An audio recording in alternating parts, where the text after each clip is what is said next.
सुनने में तो ये कहानी बिल्कुल फिल्मी लगती है, लेकिन है हकीकत। एक पिता 5 महीने से गुम अपने बेटे की तलाश में लगा था और पिता बेटे से मिलने की मन्नत मांगने उत्तर प्रदेश के कासगंज से महाकाल की नगरी उज्जैन पहुंच गया।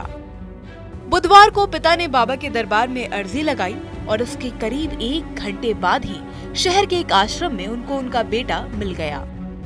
ये कहानी है कासगंज जिले के रामसिंहपुरा सोरो में रहने वाले श्री कृष्ण कुमार की। उन्होंने बताया कि उनका बेटा मानसिक रूप से कमजोर था और उसका नाम पंकज था।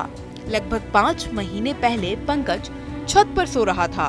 श्री कृष्ण जब सुबह उठते हैं तो बेटा पंकज नजर नहीं आया। फिर पिता ने बेटे की तलाश शुरू की।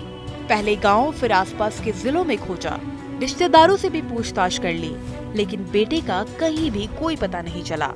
फिर मजबूर पिता और उनके परिवार ने बेटे के मिलने पर बाबा महाकाल के दर्शन की मन्नत मांगी और महाकाल के दर्शन के लिए उज्जैन पहुँचे। उज्जैन पहुंचकर बाबा महाकाल के दर्शन किए, फिर बेटे की तलाश में आश्रम पहुंचे और आश्रम के संस्थापक सुधीर भाई गोयल से मिले। फिर सुधीर भाई गोयल ने बताया कि श्री कृष्ण का खोया बेटा पिछले 3 महीने से इसी आश्रम में रह रहा है। पंकज 29 जुलाई को उज्जैन में हीरा मील की चाल रोड पर दयनीय हालत में पड़ा हुआ था।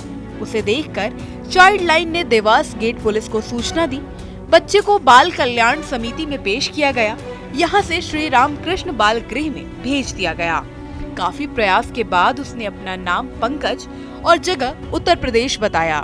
यहाँ तक आने का जरिया पूछने पर इतना ही बता पाया कि वो एक ट्रेन में आकर बैठा था, उसके बाद नीचे गिर गया। उज्जैन कैसे पहुँचा ये उसे कुछ पता नहीं। हाँ, उसने अपने हाथों में उज्जैन आकर महाकाल लिखवाया था और वो यहाँ सुरक्षित है। अचानक उसके पिता आए। उसको ढूंढते ढूंढते उनके साथ एक समाध्याजी भी आए, पंडित जी कासगंज से, और उन्होंने हमारे सोशल मीडिया के माध्यम से समाध्याजी सेवाधाम से जुड़े हुए थे। उज्जैन में महाकाल दर्शन को आकर उन्होंने देखा, चलिए सेवाधाम भी चलते हैं। यहाँ आकर जैसे ही उन्होंने उस बच्चे का फोटो बताया और हमने बताया आपका बच्चा यहाँ सुरक्षित है। जैसे ही बच्चा पिता के सामने आया, पिता की आंखों से आंसू छलछला आए, उसका रुदन फूट पड़ा। वो कन्हैया कहां से कहां तक ढूंढ रहा था और बच्चा भी पिता को देखते ही उनसे लिपट गया। इतना प्रसन्न था कि उसके प्रसन्नता में हमें भगवान के दर्शन हुए। बेटे को सामने देखकर पिता की आंखों में खुशी के आंसू छलक पड़े।